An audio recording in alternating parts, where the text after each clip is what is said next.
Bonjour à toutes et à tous. Bienvenue dans l'Anglais des chiffres en direct sur LCI de 17h à 18h comme tous les dimanches. Nous recevons un grand témoin de l'actualité. Cette semaine, c'est Emmanuel Todd. Bonjour Emmanuel Todd. Bonjour. On est ravis de vous recevoir. Vous êtes anthropologue, démographe, essayiste, auteur de nombreux livres. Bien sûr, La chute finale qui pronostiquait l'effondrement du régime soviétique, mais aussi L'illusion économique, un livre qui a fait date. Qui est Charlie encore. Votre dernier livre, il a été publié au Japon. Et ça s'appelle « La Troisième Guerre mondiale a commencé ». Vous avez d'ailleurs donné une interview dans le Figaro il y a quelques jours. On va évoquer, lors de cette émission, la relation franco-allemande, alors que le chancelier Scholz et le président Macron ont travaillé ensemble toute la journée, qu'ils s'expriment dans quelques dizaines de minutes sur LCI en direct. On va évoquer aussi, bien sûr, la Russie. Vous soulignez dans cet entretien au Figaro la résistance de ce pays à la fois au plan économique, au plan politique. Et puis, bien sûr, cette semaine, c'était aussi la publication par l'INSEE du bilan démographique français et évidemment la journée de contestation contre la réforme des retraites. Nous évoquons tout cela. Commençons donc par la relation franco-allemande. Selon vous, que faut-il attendre de ce fameux couple franco-allemand alors qu'il célèbre l'anniversaire du traité de l'Élysée qui a 60 ans, signé par, bien sûr, le général de Gaulle et Konrad Adenauer le 22 janvier 1963 ? Je crois qu'on peut essayer de soutenir l'Allemagne dans un problème qu'elle a et qu'on ne voit pas d'ici. Pour moi, l'important, c'est la relation entre l'Allemagne et les États-Unis. Donc je vais parler d'une façon un petit peu inhabituelle de ce qui se passe en Ukraine ou de ce qui se passe entre les États-Unis et la Russie, mais je vais parler comme les géopoliticiens américains en fait. C'est-à-dire que tous les gens pensent, et ils ont raison de penser, qu'il s'agit d'une invasion de l'Ukraine, que le peuple ukrainien souffre, etc. Mais du point de vue de la géopolitique mondiale, l'installation des Américains en Ukraine pour réorganiser l'armée ukrainienne, pour envenimer les rapports entre les Ukrainiens et les Russes. Antérieure à l'invasion. Antérieure à l'invasion, c'est votre thèse. De 2014, correspond à un objectif stratégique qui ne prend pas vraiment la Russie pour cible. L'obsession de Brzezinski, dans Le Grand Échiquier, ce livre qui date de 1996 ou 1997. Conseiller diplomatique de Carter, bien sûr, voilà, et grand esprit de la géopolitique. Grand géopolitique, dont mon livre, Après l'Empire, est une sorte de pastiche retourné, en fait, de son livre. Son obsession, après la fin de la guerre froide, c'était d'empêcher que l'Amérique, ne servant plus à rien, soit repoussée d'Eurasie. L'Empire américain, c'est le contrôle de l'Allemagne, le contrôle du Japon, pays conquis pendant la Deuxième Guerre mondiale. Et l'obsession des Américains, c'était d'empêcher le rapprochement entre les Allemands et les Russes. C'était d'empêcher ce rapprochement. Et dans les années qui ont suivi la crise financière, 2008, ce qu'on a observé, c'est deux choses. C'est d'abord une montée en puissance économique de l'Allemagne incroyable en Europe, qui a marginalisé la France et tous les autres. Et puis, ce rapprochement, donc une Europe qui devient une Europe dirigée par l'Allemagne, et puis une Allemagne qui se rapproche de la Russie avec ce projet d'accord gazier. C'est Schröder d'abord et Merkel ensuite. Voilà. Et donc là, les Allemands, je pense que les Allemands sont au fond un peu naïfs dans toute cette histoire. C'est-à-dire qu'ils se pensaient installés confortablement dans une protection américaine et un accord économique avec les Russes. Et voilà. Et ensuite, qu'est-ce qui s'est passé ? Il y a cette guerre qui envenime tous les rapports de l'Europe avec la Russie, donc ceux de l'Allemagne, avec l'escalade qu'on connaît et qui aboutit à cet événement assez curieux, ou pas du tout curieux d'ailleurs, qui est l'explosion des gazoducs, le sabotage des gazoducs de Nord Stream, qui évidemment a été faite par les Américains, avec la collaboration des Britanniques et des Polonais. On ne peut pas en parler. Mais les Allemands... C'est pas du tout la thèse officielle, oui, effectivement. Mais si vous voulez, c'est comme dans les trucs de Sherlock Holmes. C'est-à-dire, si aucune solution n'est possible, la plus improbable, s'il y en a une, est la vérité. Et donc, il n'y a pas d'autre explication possible. Et je dirais que du point de vue des Américains, qui, toutes les années précédentes, ont laissé paraître une obsession de Nord Stream, c'est tout à fait logique, raisonnable. C'est la guerre. Bon, ils ont coupé l'Allemagne de ces Trump avait bloqué d'ailleurs Nord Stream 2. Hein. Comment ? Trump avait bloqué Nord Stream 2. Ils se battaient pour ça, c'était leur obsession. Donc à ce stade de la guerre, c'était un grand succès. Je dirais que maintenant, alors ça a mis les Allemands dans une situation de dissonance, je veux dire, se rendre compte que leur protecteur était leur ennemi, c'est ça la réalité, hein, que leur protecteur était leur ennemi, sans que leur rapport d'ailleurs avec les Russes soit pas particulièrement satisfaisant. C'était des rapports économiques. C'est quand même, ça les a mis dans une situation très difficile. Et donc, c'est pour ça qu'on a trouvé, on perçoit toujours les Allemands comme en situation de solidarité occidentale, de participation, de déclaration pro-OTAN, etc., mais freinant des quatre fers chaque fois. On le voit avec l'exportation des fameux chars Léopard. Oui, mais là, j'ai longtemps réfléchi à une explication, parce que les gens, quand on lit les rapports, pas quand on regarde les médias aux États-Unis, en Angleterre ou en France, ceux qui me sont accessibles, je veux dire, il est évident que l'Ukraine ne peut pas gagner cette guerre. On ne sait pas si les Russes peuvent la gagner, mais ce qui est sûr, c'est que l'Ukraine ne peut pas. Donc, un peu plus de matériel militaire, ça n'est pas la question. Ça n'est pas quelques chars qui feront la différence. Donc, je pense que la pression incroyable qui s'exerce, il faut lire la presse anglaise ou américaine sur cette histoire de chars. C'est une obsession aussi, comme Nord Stream. Oui. Il faut trouver un sens à ça. Et je vous propose, en direct, si on peut dire une hypothèse, c'est que il faut avoir une certaine conscience de l'histoire. Là où se passe cette guerre, c'est les plaines d'Ukraine, c'est les endroits où des chars qui s'appelaient Panthère, Tigre ont affronté l'armée russe, enfin l'armée rouge à l'époque, l'armée soviétique. Donc c'est Et mon sentiment, c'est que si les Allemands laissent partir des chars Léopard, que ce soit les leurs ou ceux qu'ils ont vendus à la Finlande, etc., à la Pologne, etc., et que les Russes qui jusqu'ici ont été, dans leur rapport avec l'Allemagne, d'une très grande retenue, les Russes sont très brutaux et très rationnels. Nous, on est dans l'émotivité. On est dans l'émotivité, c'est horrible, c'est affreux, il faut toujours plus de guerre, etc. Mais les Russes sont dans un calcul rationnel. Et je pense qu'il y a une possibilité, et je crois que c'est ce que cherchent les Américains, si les Allemands livrent ou laissent partir des léopards, il y a une petite chance pour que les Russes sombre dans l'émotivité, et après ça, alors là, ils seront tranquilles, la Russie et l'Allemagne seront brouillés pour l'éternité. Et donc, je pense qu'il y a un calcul de ce type. Vous voulez dire la guerre entre la Russie et l'Allemagne ? Non, une guerre explicite ? Pas la guerre. De toute façon, l'Allemagne n'a plus beaucoup d'armées, les Allemands ne sont pas du tout bellicistes, mais l'hypothèse d'une réconciliation, d'une négociation sur toute cette crise entre l'Allemagne et la Russie, qui est l'une des voies de sortie de la guerre, devient exclue. Donc, pour en revenir à la France, je crois que le devoir des Français, je n'ai pas la réputation d'être particulièrement pro-allemand. Hein. Non. Je pense qu'on m'accuse souvent même du contraire. Mais dans les cas de crise diplomatique et dans le cas où il est question de guerre et de paix, il faut mettre tous les sentiments de côté et seul le sentiment de paix et d'humanité doit subsister. Et je pense que là, une attitude intelligente des Français, ça serait de comprendre la situation affreuse dans laquelle se trouvent les Allemands, c'est-à-dire que leur protecteur est en train de pousser à la faute. Donc on devrait être solidaire. Et de ce point de vue-là, le président Macron, qui était, ça aussi ça me gêne de le dire, ça n'est pas du tout mon habitude, plutôt raisonnable et modéré dans cette histoire, dans son souci de maintenir le dialogue. Lorsqu'il a dit que la France allait lancer ou donner des blindés légers à l'Ukraine, a commis une erreur considérable. Parce que c'est ce qui a ouvert la voie aux Anglais proposant des Challengers, des chars lourds, et ce qui a permis de commencer cette pression sur l'Allemagne. Mais là, les Français, il faut un minimum de... Je sais que la conscience historique n'est pas ce qui est caractéristique de notre époque. Mais il faut quand même, là, revenir un peu à la symbolique de tout ça, à quelques souvenirs. Je ne vois pas, en tant qu'historien, non pas du tout comme on l'écrit quelque part, comme agent du Kremlin. On vous dit pro-russe, etc. Oui, c'est ça. Oui. Je vois que ma fiche Wikipédia a déjà été piratée et remplie d'insultes de ce type, etc. Mais vous n'êtes pas pro-russe. C'est pas comme ça que vous vous définissez. Non, moi, je me bats, en fait, pour qu'on puisse continuer à réfléchir.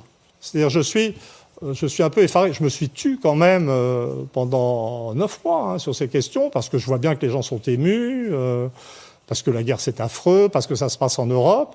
C'est pour ça que j'ai publié ce livre, qui est un recueil d'interviews au Japon, parce que les Japonais n'ont rien à apprendre des Français pour les sentiments anti-russes. Vraiment, ils sont tout à fait... Mais là-bas, je suis considéré comme un type raisonnable, c'est loin du champ de bataille, et on peut parler, donc... protégé par l'empire du soleil levant, maintenant j'ose m'exprimer. Mais nous, on est en Europe, on devrait connaître notre histoire.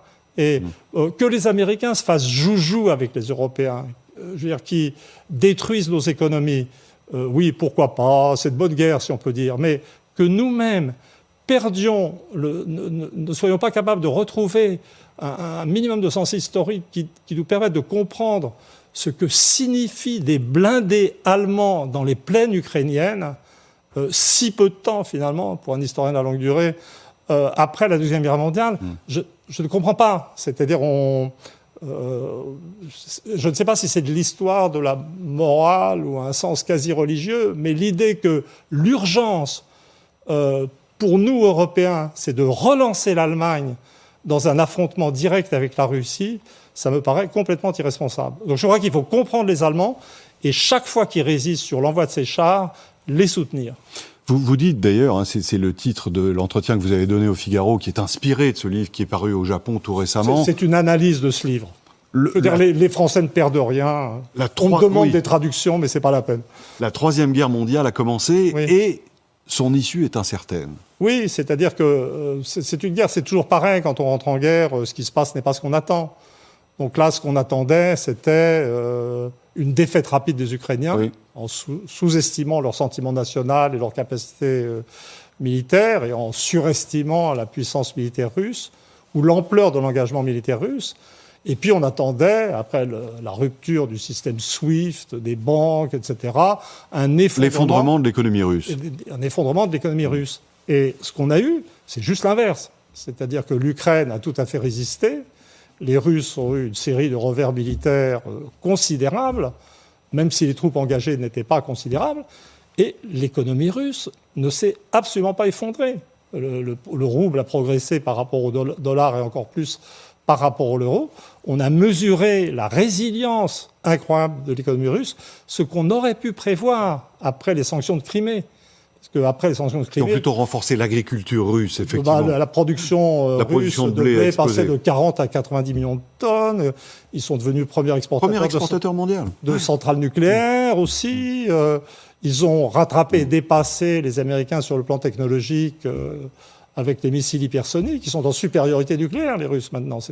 Alors qu'on les donnait pour morts avant. Mais ça, c'est parce qu'ils ont beaucoup plus d'ingénieurs, en fait, je dirais, par rapport au nombre d'étudiants. Mais donc, ça a créé cette situation bizarre où les Russes et les Américains sont dans un conflit existentiel.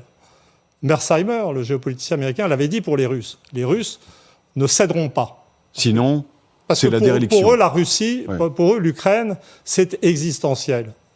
Et on aurait tort de se réjouir de leurs difficultés, parce que plus ils auront de difficultés, plus ils taperont fort. Ça, c'est vérifié. Mais ce que n'a pas vu Mearsheimer... C'est le conflit existentiel pour les États-Unis. Ben oui, parce c'est-à-dire à partir du moment où l'économie russe ne s'effondre pas, fait ses petites affaires avec les Chinois, où l'Inde se remet dans des systèmes de paiement ne dépendant pas du dollar, où l'Arabie Saoudite commence à se sentir bien dans ses rapports avec la Russie, et où les 3/4 de la planète, au fond d'eux-mêmes, souhaitent une défaite des États-Unis, des Ukrainiens, ils ne prennent pas part dans la guerre, les 3/4, disons. Si on voit les votes de l'ONU, vous le rappelez d'ailleurs. Oui, mais le propre d'une politique de sanctions, ça a été très bien montré par un jeune historien néerlandais qui a publié au Yale University Press un bouquin qui s'appelle The Economic Weapon, c'est-à-dire l'arme économique. Il montre très bien que la guerre économique, c'est là que les Français et les Européens vivent dans l'illusion, c'est presque plus sérieux que la guerre sur le terrain, si c'est une petite guerre sur le terrain, ce qu'est en fait la guerre d'Ukraine. Parce que la guerre économique a pour but, ça avait été mis au point pendant le blocus de la guerre de 1914-1918, qui a fait des centaines de milliers de morts en Allemagne, en Autriche-Hongrie, etc. Et on considérait, à la fin de la Première Guerre mondiale, que c'est le blocus, donc la guerre économique, qui avait gagné la guerre, tout autant que les armées françaises, je dirais, à Verdun, qui n'avaient fait que, je dirais, la bloquer. Mais ce que montre très bien Mulder, c'est que la sanction économique mondialise la guerre. Parce que pour qu'elle marche, il faut que tout le monde participe. Bien sûr. Et donc, les gens qui prennent des sanctions se trouvent amenés à essayer de contraindre tous les participants de la planète à participer aux sanctions. Et ça n'est évidemment pas le cas aujourd'hui. Et ça a raté. Et ça a raté. Et c'est ce qui a mis les États-Unis dans cette situation impossible. Parce que si on se rend compte que le monde peut vivre financièrement et monétairement sans les États-Unis, le dollar s'effondre. Et bien entendu, les États-Unis ont un PIB qui est assez largement fictif. C'est-à-dire que quand vous regardez des chiffres de la Banque mondiale, vous avez une sorte de PIB incroyable, etc. Mais le PIB américain, c'est 2 fois plus de santé qu'ici, avec une mortalité qui monte. C'est des avocats trop payés. Enfin, il y a des jours où je me demande si même les chiffres donnant les dépenses militaires incroyables des Américains sont à prendre au sérieux. En tout cas, ils ont besoin de financer ça. Mais c'est énorme. C'est surtout, ils ne produisent plus. C'est un énorme déficit commercial. C'est ça. Sur les biens qui, malgré les mesures protectionnistes de Trump, dans les 20 dernières années, a augmenté de 60%. C'est-à-dire que, et si les États-Unis perdent la capacité de se financer pour rien, leur niveau de vie s'effondre. L'une des idées reçues que vous battez en brèche dans cet entretien donné au Figaro, c'est aussi sur la stabilité de Poutine et au fond, la façon dont il est vu par le peuple russe. Vous expliquez, vous dites, mais finalement, Poutine, c'est celui qui a rompu avec l'instabilité et la période terrible qui a suivi l'effondrement de l'Union soviétique. Mais oui, c'est-à-dire ça le rend aujourd'hui solide. Il faut donner des chiffres. Je voyais passer tout à l'heure sur l'écran des chiffres de popularité de Poutine, d'approbation à 70%, etc., qui sont vraisemblablement exacts, mais ça ne suffit pas, les sondages d'opinion, en fait, surtout dans un pays comme la Russie.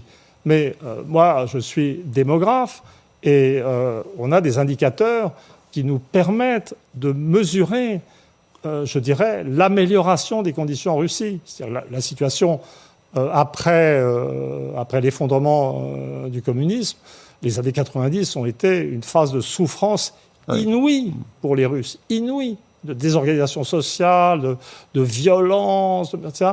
Et depuis, ça a correspondu tout à fait avec l'arrivée de Poutine, ça n'est pas juste Poutine, c'est la société russe qui retrouvait son équilibre. Et on a vu s'effondrer le taux d'homicide, le taux de suicide, et surtout, ce que j'appellerais un peu ironiquement, parce que c'est pas gai, mon indicateur fétiche, celui qui m'avait permis de prédire l'effondrement du système soviétique. La mortalité infantile. Oui, c'est-à-dire que moi j'avais observé, entre 1970 et 1974, une hausse de la mortalité infantile, et je m'étais dit, oh là, pas bon, ils sont foutus. Mais là, on voit une sorte de baisse régulière, au point que la mortalité infantile de notre grand leader, les États-Unis, est maintenant supérieure à celle de la Russie. La Biélorussie, il me semble qu'elle est même inférieure à la nôtre.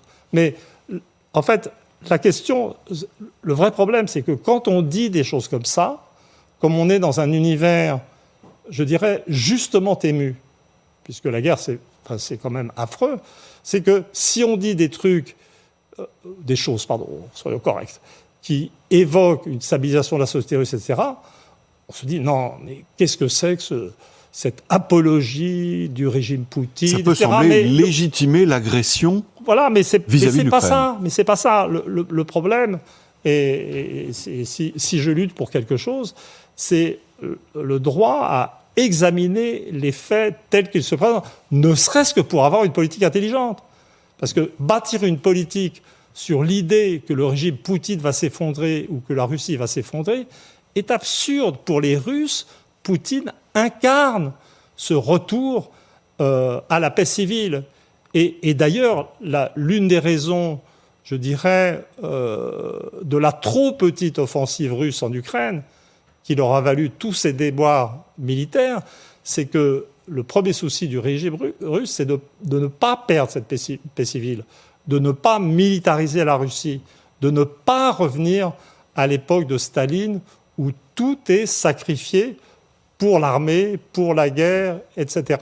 Et je veux dire, en fait, moi, le travail que je fais,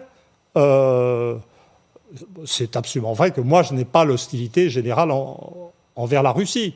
Et c'est ce qui permet de faire ce travail objectif. Mais en vérité, les gens les plus hostiles à la Russie devraient regarder mon travail et mes indicateurs. Parce que ça ne sert à rien, quand on fait la guerre, et si on veut faire la guerre efficacement, de dire que l'adversaire n'existe pas, qu'il est tout nu, que tout le monde déserte. Vous voyez ce que je veux dire ? L'autre atout de la Russie, vous soulignez ça, et c'est bien sûr votre spécialité, ce sont des structures familiales plus denses, que vous liez d'ailleurs au patriotisme exceptionnel de la Russie, et d'ailleurs aussi à une forme de conservatisme moral des Russes, qui s'oppose à la décadence occidentale, au fond.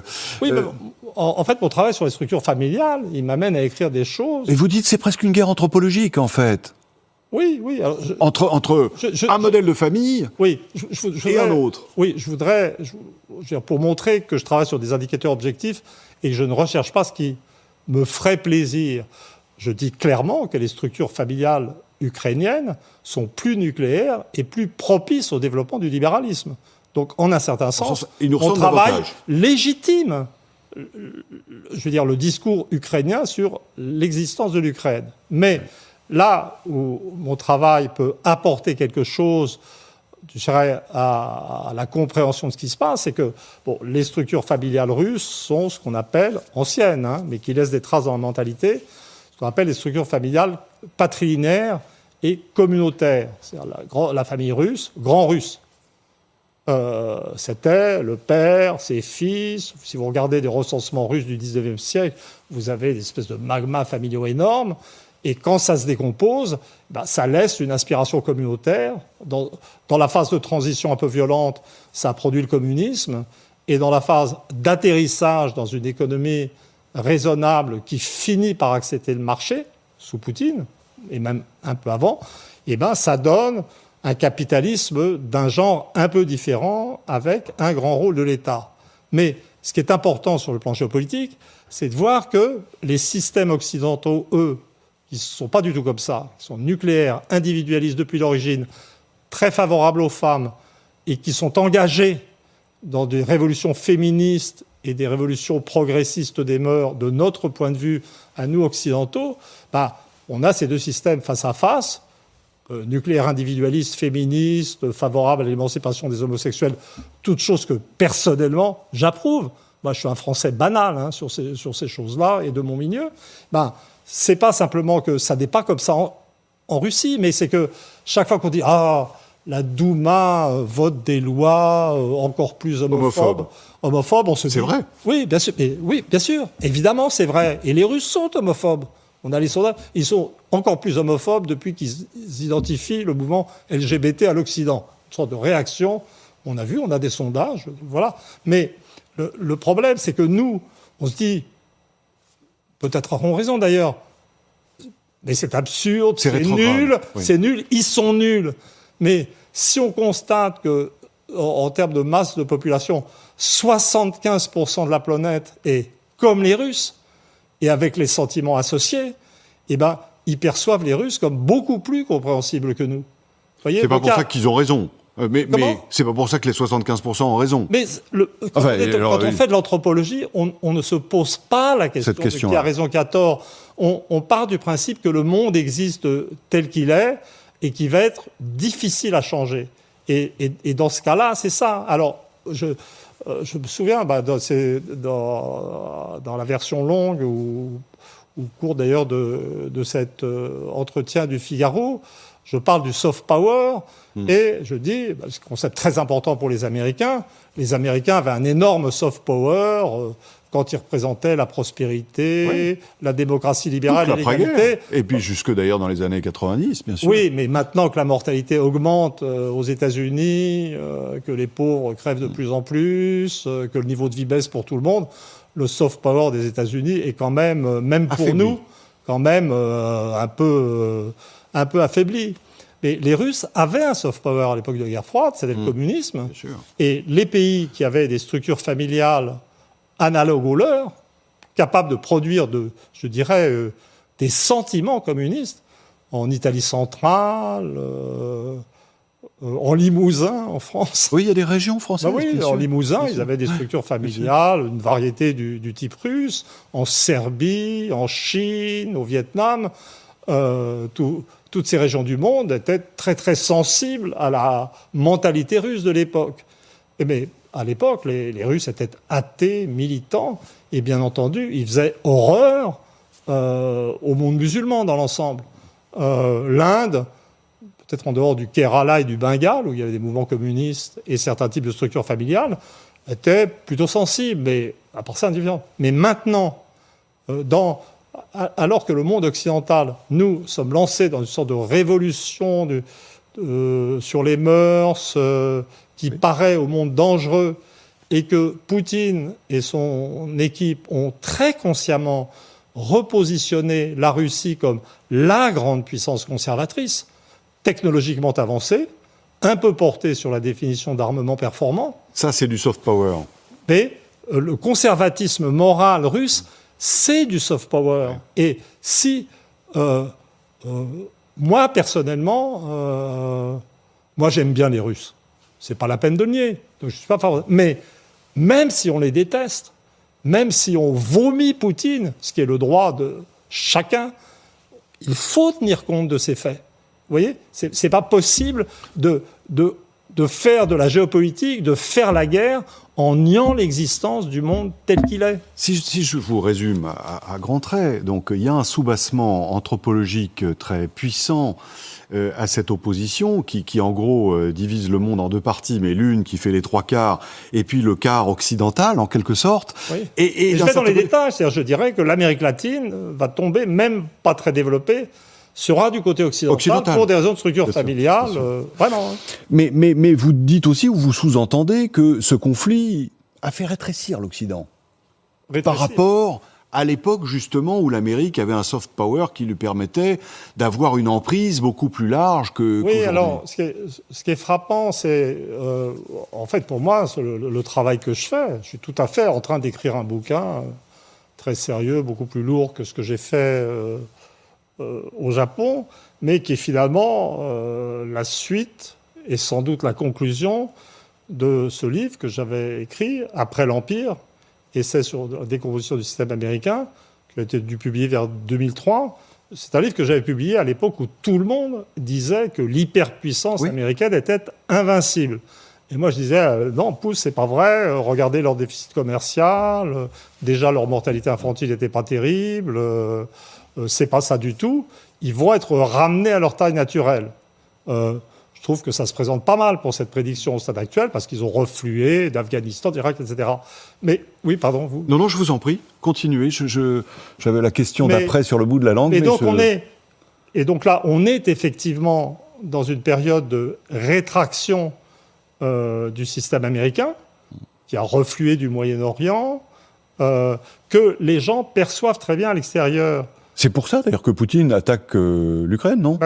Il s'est senti assez fort pour des raisons de technologie militaire, et puis parce qu'il voit bien que l'Amérique est affaiblie. Mais les Indiens, par exemple, je cite dans l'article du Figaro le ministre des Affaires étrangères indien qui a écrit un bouquin qui s'appelle « India Way », il parle du reflux américain.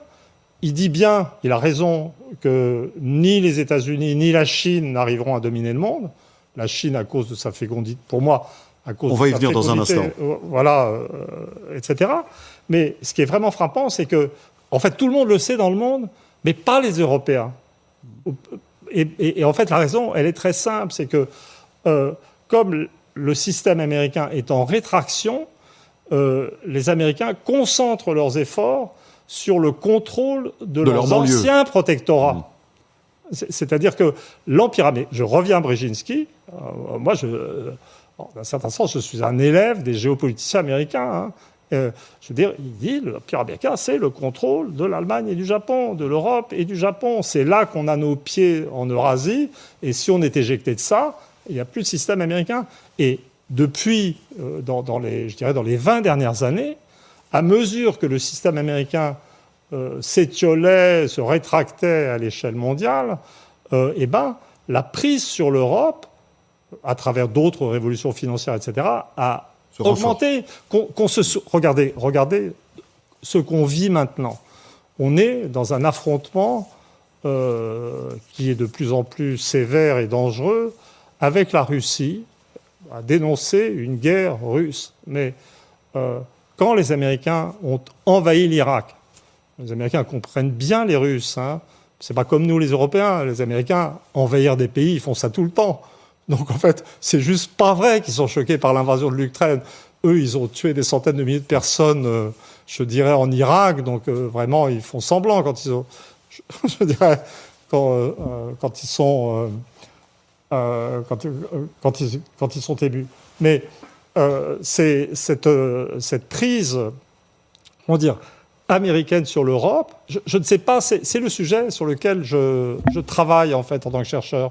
Je ne comprends pas vraiment très bien. Oui.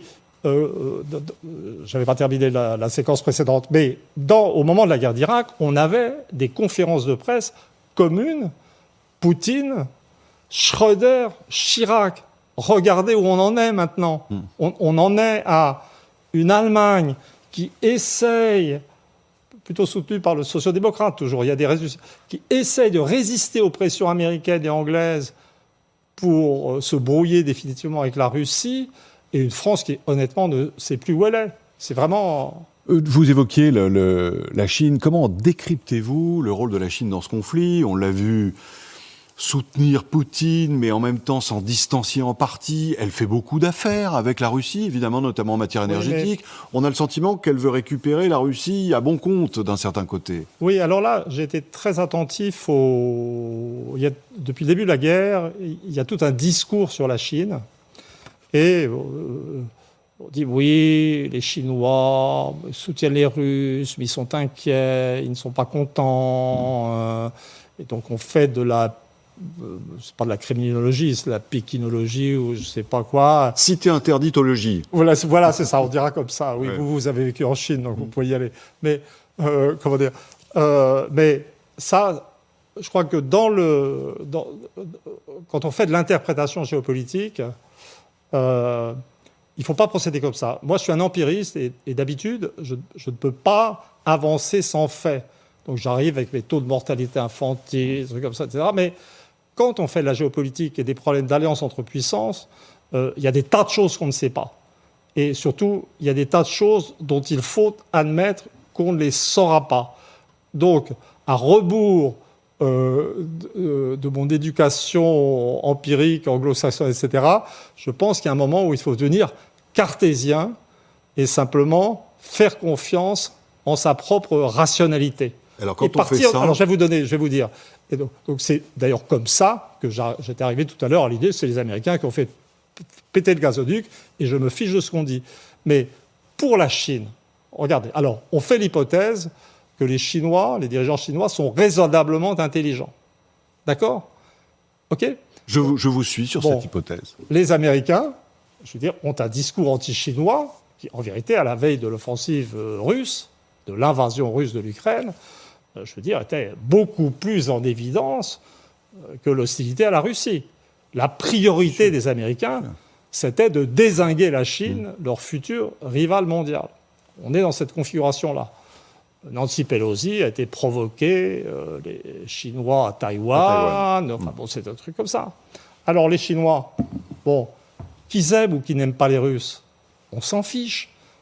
Qu'ils prennent des précautions oratoires pour faire ce qu'ils font, très bien. C'est peut-être intéressant à analyser pour les gens qui parlent très bien chinois.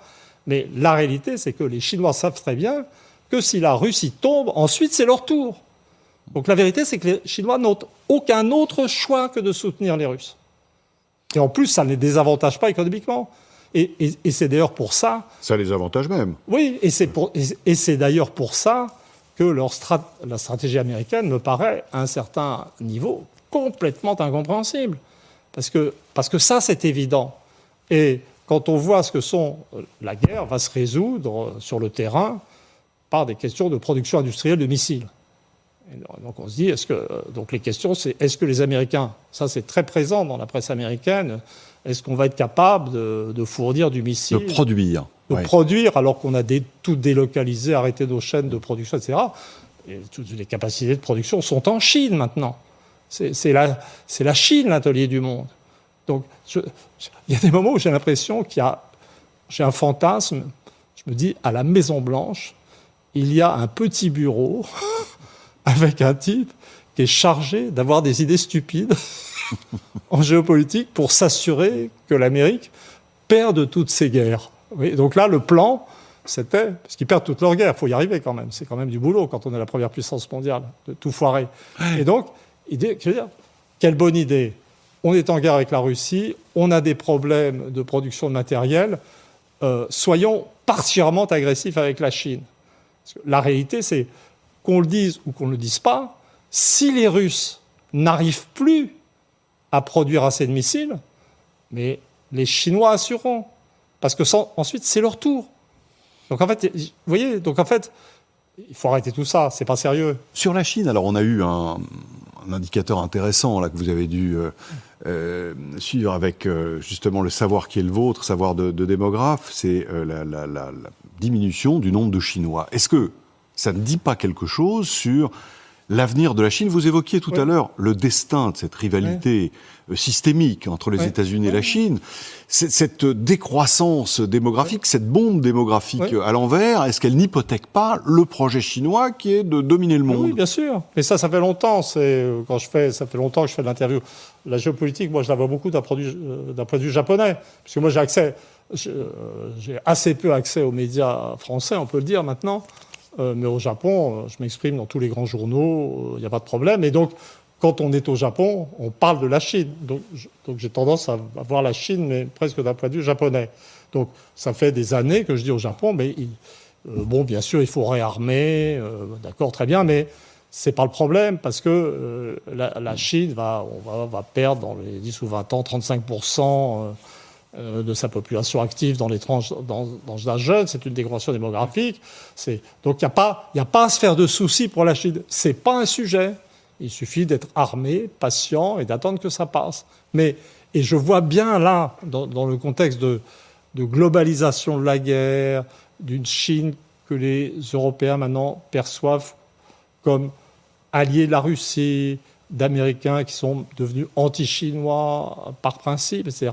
Je vois là ces jours-ci, en fait moi ça fait un bon moment que je sais que la population chinoise diminue.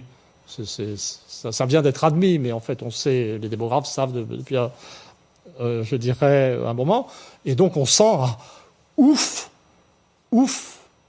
l'adversaire stratégique va s'autodétruire. Mais ce qu'on ne voit pas, c'est qu'en fait, on est arrivé à un tel degré de production en Chine et d'interpénétration des économies que si la production chinoise s'effondre, c'est notre consommation qui s'effondre.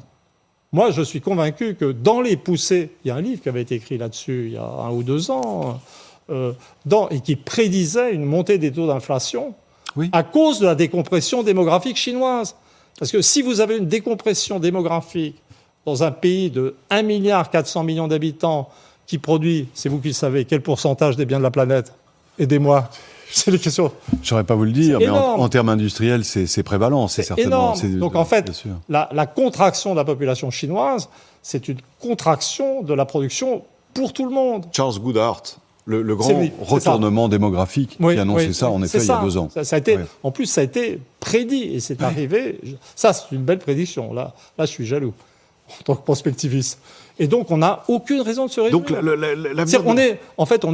je veux dire, cette situation de guerre qui monte est complètement absurde parce qu'on est dans un monde qui se contracte. Vous voyez, je n'irai pas jusqu'à dire que la guerre de 14 était raisonnable.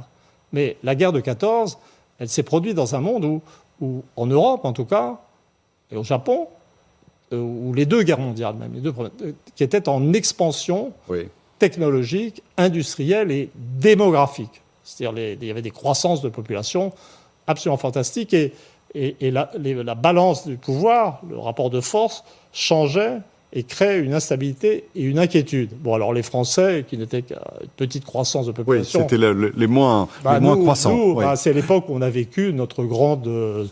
c'est l'époque où on a cessé d'être le centre de l'Europe, en fait, parce qu'on avait commencé à pratiquer plutôt le contrôle des naissances. Puis l'Allemagne avait grossi à d'autres portes, l'Angleterre en même rythme que l'Allemagne, la Russie augmentait encore plus vite, donc les Allemands étaient inquiets. Donc on se tape tous sur la gueule dans un contexte où tout le monde progresse à toute vitesse, Et certains plus que d'autres. mais certains plus que d'autres. Là, c'est pas... Et il y avait de l'énergie qui restait. Et Là, c'est un peu la même chose, tout le monde descend, mais certains plus que d'autres. Et ben voilà. Mais les deux guerres mondiales, c'était horrible. Et j'espère vraiment sincèrement... D'ailleurs, on ne peut pas en venir là parce qu'on n'a plus assez d'hommes pour en tuer autant. On n'a plus les forces démographiques. Voilà. Mais une très mauvaise raison, mais en même temps excellente. Mais même après la Deuxième Guerre mondiale, on était capable d'avoir partout des 30 glorieuses. C'est-à-dire, il restait de la population. Oui. Il y avait aussi un redémarrage de la fécondité. Mais il y avait quand même cette dynamique positive. Là, on est dans une sorte de dynamique démographique régressive. On a des populations qui ont tous des problèmes. Et la Russie de Poutine, conservatrice sur le plan moral, autant que les gens qui expérimentent sur l'émancipation des homosexuels et les transgenres à l'Ouest. La Russie aussi est dans une crise de reproduction. Je veux dire, l'Occident n'est pas du tout abîmé sur le plan démographique. Et alors, les États-Unis sont tombés à 1,6 aussi de fécondité, ça baisse.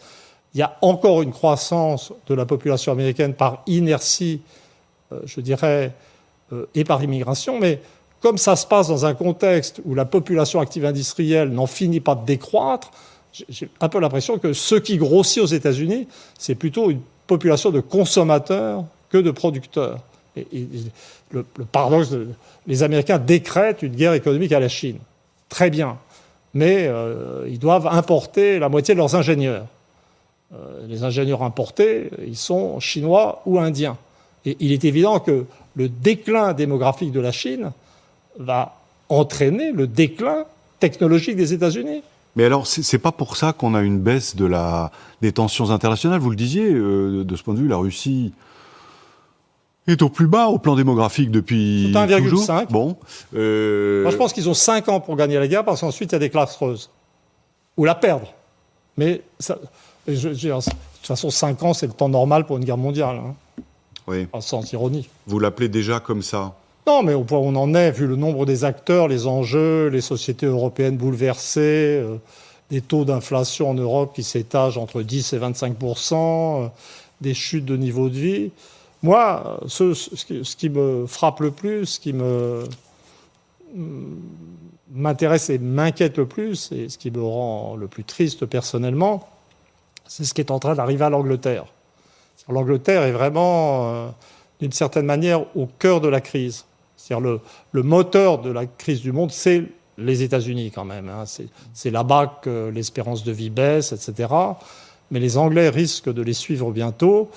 Il y a un tassement déjà de la croissance de l'espérance de vie. Il y a un effondrement du système hospitalier, un effondrement de l'économie. Il s'apprête à une baisse de 7% du niveau de vie. Les universitaires voient leur pension baisser de 30%. Et c'est ça qui est vraiment, que j'essaie de comprendre. Ça, c'est la pointe avancée de l'Occident. Mais c'est très... Bon, l'Angleterre, on dit toujours, l'Angleterre, ça peut être deux choses. Ça peut être... les mecs bizarres qui ont un sens de l'humour très avancé et qui ont une monarchie pittoresque et puis qui roulent à gauche. D'accord, hein? Puis on se dit, ça vaut pas dans les modèles historiques. Mais c'est l'attitude de beaucoup de savants, même dans le suicide de Durkheim. Les Anglais n'avaient pas un taux de suicide assez haut, donc Durkheim dit, ça compte pas. Mais les Anglais, c'est la révolution industrielle, c'est la mise en mouvement de la modernité économique du monde, la création des États-Unis, c'est la naissance du capitalisme, bien sûr.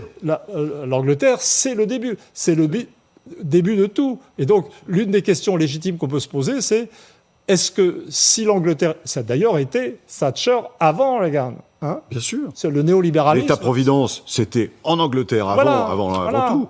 Et effectivement, le capitalisme en Angleterre avant tout. Et le modèle, même si les États-Unis ne prennent pas très au sérieux l'Angleterre en tant que puissance, la façon anglaise de gouverner, les classes dirigeantes de l'Angleterre, restait un modèle pour les classes dirigeantes impériales des États-Unis. L'Empire anglais était devenu un modèle pour l'Empire américain.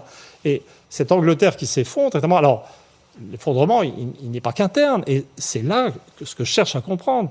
Je veux dire, le bellicisme britannique dans la guerre d'Ukraine, je veux dire, est quelque chose d'inimaginable.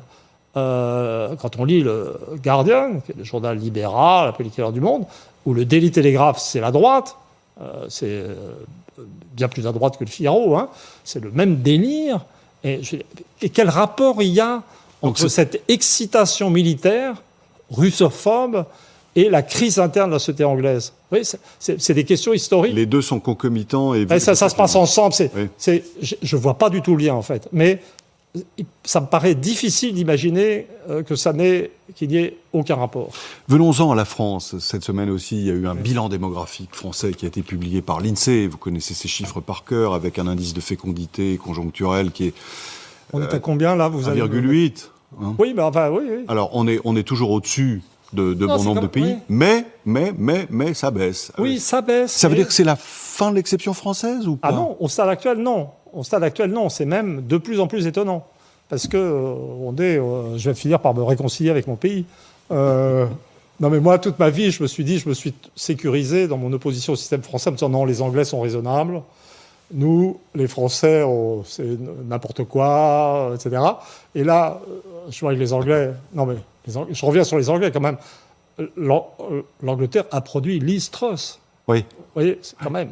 C'est le fond du fond. Ouais. C'est quand même vachement bizarre. Mais les Français...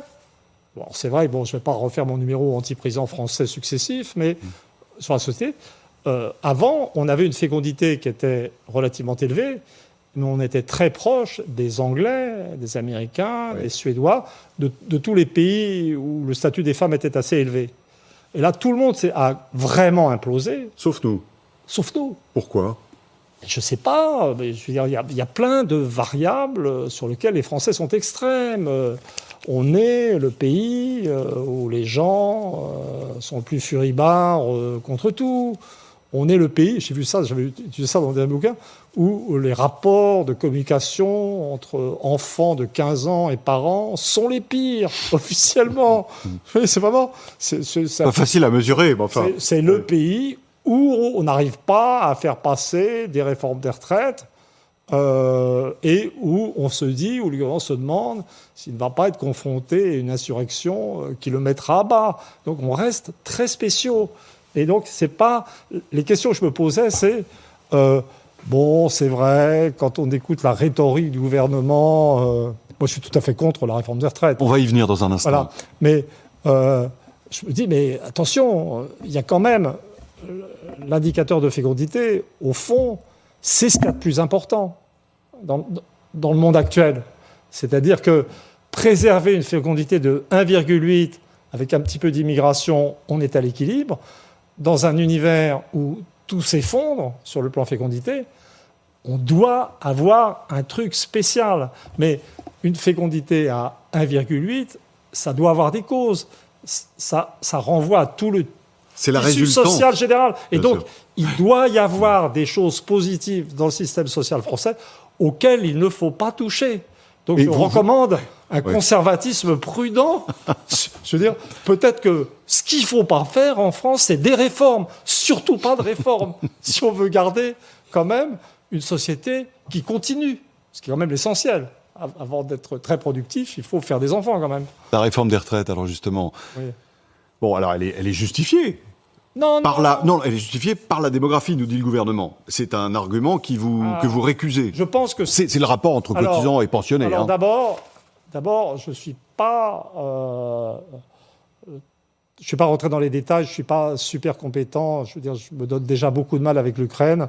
On peut pas tout faire à la fois. Ce qui ça me paraît complètement inutile et bon, je veux même pas rentrer dans les détails. Il y a des gens qui parlent de ça très bien, beaucoup mieux que moi. Je suis tout à fait aligné sur les gens qui refusent, je dirais, cette réforme. Tout ce que je peux ajouter, c'est que je trouve hyper bizarre quand même d'être dans un pays qui est en train d'entrer en guerre et où le gouvernement s'attaque à un problème qui n'a aucune urgence. Puisque ça, tout le monde est d'accord.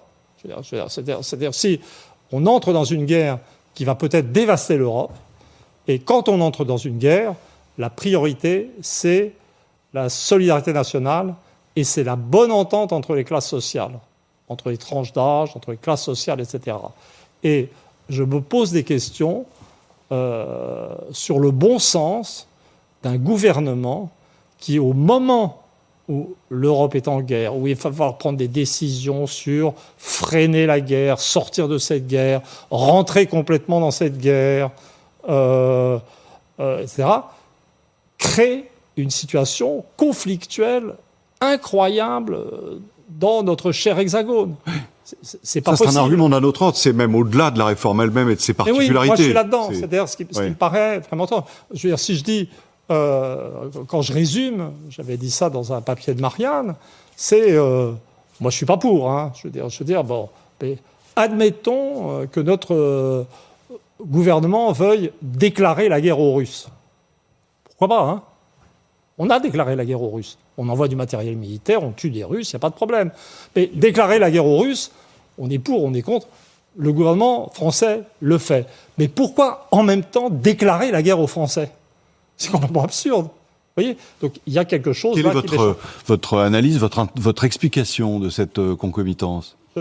C'est qu'on ne réalise pas que on peut se trouver emporté dans la guerre bien davantage qu'on ne l'est aujourd'hui. Je crois que les gens se racontent. C'est pour ça que le titre du livre japonais était le même que le titre de mon entretien du Figaro. C'est la Troisième Guerre mondiale est déjà commencée. Donc, je rends grâce à mon ami et éditeur Taishi Nishi, qui est un copain, beaucoup plus jeune que moi, qui est mon éditeur au Japon, d'avoir trouvé ce titre. Il m'emmène toujours là où je ne veux pas aller avec ces titres, mais il a toujours raison. Ça a été très bien repris par De Vecchio au Figaro, qui a tout de suite compris que c'était le sujet. Je crois que l'important, c'est que les Français, et peut-être même le gouvernement français, ne se rend même pas compte qu'on est en guerre. Parce que, on en a parlé tout à l'heure, ils pensent que c'est une vision d'enfant ou de gens qui ne savent plus ce qu'est la guerre. Maintenant, les gens qui gouvernent en Europe occidentale sont des gens qui n'ont pas d'expérience de la réalité de la guerre et qui ne sont pas historiens. Donc, ils pensent que la guerre, c'est des types avec des fusils, des mitrailleuses, des canons, des missiles qui se tirent dessus et qui font des morts, il y a du sang. Et c'est ça la guerre pour eux. Et pour les correspondants de guerre, qui donnent l'information, et pour les chaînes de télé qui nous montrent, ou qui essaient de nous montrer, pas grand-chose d'ailleurs là-dessus en fait, en termes d'information réelle, la guerre c'est ça. Mais pour les historiens, la guerre, je dis, c'est pas ça. La guerre c'est aussi, c'est un affrontement économique, c'est un affrontement, je dirais, des capacités de production industrielle entre économies, c'est économique, et à partir du moment où on a lancé ces vagues de sanctions contre la Russie, pour détruire la société russe. Et au moment c'est parti, à ce moment-là. Oui, c'est parti. Et les Russes aussi nous font la guerre économique. C'est-à-dire que, en fait, là où je dirais que les Français sont désinformés, c'est qu'on leur raconte qu'il y a une guerre, qui n'est pas notre guerre, et qu'on est très sympa, parce que nous, on envoie des armes aux Ukrainiens pour qu'ils puissent protéger leur nation, qui existe, je le répète, contre l'envahisseur russe. Mais on n'a pas compris que nous, on faisait la guerre aux Russes, que les Russes nous faisaient la guerre, alors qui, pour le coup, là, il n'y a pas débat. C'est défensif du point de vue russe par rapport à nous. Mais j'ai peur que les gouvernements occidentaux, je ne parle pas des Américains qui savent ce qu'ils font et qui sont dans des rapports de puissance explicites. C'est un autre monde, le monde mental. Mais les Européens sont dans une sorte de culture de la paix, l'Europe, c'est la paix. Quand on dit ça maintenant, ça paraît drôle. Vous le souligniez tout à l'heure, Emmanuel Macron a tenté, au moins pendant longtemps, de maintenir un canal de communication avec la Russie, avec Poutine. Bon, ça, de votre point de vue... Mais c'était très bien. C'est une action diplomatique utile. C'était très bien, mais l'action diplomatique de la France, et de l'Allemagne d'ailleurs, elle ne s'appuie pas sur une compréhension réelle des choses. Je veux dire, pour comprendre, il faut accepter l'idée d'un jeu américain, comme je l'ai dit, le jeu Brzezinski, qui considère l'Europe comme un terrain de manœuvre, qui a cet axiome fondamental de toute façon, on peut prendre toutes les pâtés militaires qu'on veut, nous, l'Amérique, en l'occurrence, là, nos troupes ne sont même pas engagées, nous, on est à l'abri, entre deux océans, il ne peut rien nous arriver. Les questions, je veux dire, d'épuisement économique, ça, il l'avait pas du tout anticipé. Mais les Européens sont dans ne comprennent pas ça. Je veux dire, par exemple, j'avais lu, j'ai été attaqué sur Twitter par Jean-Dominique Merchet. Vous voyez, qu'on voit régulièrement sur les plateaux de LCI. Voilà, et c'est très bien. Autrefois, il était très bon. Moi, je considère qu'intellectuellement, il a sombré. Mais, donc, il m'accuse, etc. Mais pour moi, il avait fait plutôt un tweet qui disait « Il faut s'engager plus pour être du côté des vainqueurs ». C'est une double incompétence. D'abord parce qu'on n'est pas du tout sûr que les Russes vont être battus. Donc s'engager à fond, ce n'est pas forcément du côté des vainqueurs, mais surtout, il n'a pas été capable d'anticiper ce qui se passerait si les États-Unis gagnaient. L'une des premières victimes d'une victoire américaine, ça serait la France, parce qu'ensuite, ça serait notre tour de mise au pas, ça serait la destruction des industries militaires françaises, probablement une tentative pour déstabiliser le groupe Airbus, et que la France n'a aucun intérêt à une victoire américaine. Dernière question, Emmanuel Todd. Quel est le meilleur... Je pense qu'il m'en veut parce que mon entretien suggère fortement qu'on ne sait pas qui va gagner. Bon, oui, c'est ce que vous dites de façon très claire. Quel est le meilleur livre que vous avez lu récemment? Dernière question. Ah oui, c'est toujours les questions qu'on me pose. C'est un livre, on est dans le sujet, c'est un livre d'Andrei Tsigankov. Un Russe. Un Russe, oui, mais qui vit aux États-Unis. Oui. Moi, j'aime beaucoup les Russes qui vivent aux États-Unis, parce qu'on ne peut pas les soupçonner d'avoir refusé la liberté. Lui travaille dans une université californienne, mais il est russe, il n'a pas d'hostilité à la Russie, etc.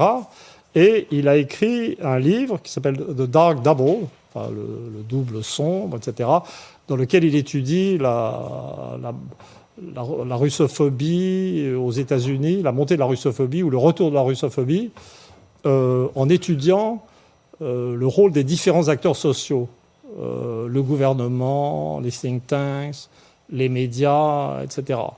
Les Russes sont intéressants quand ils travaillent sur les États-Unis parce qu'ils ont la double vision. C'est vraiment...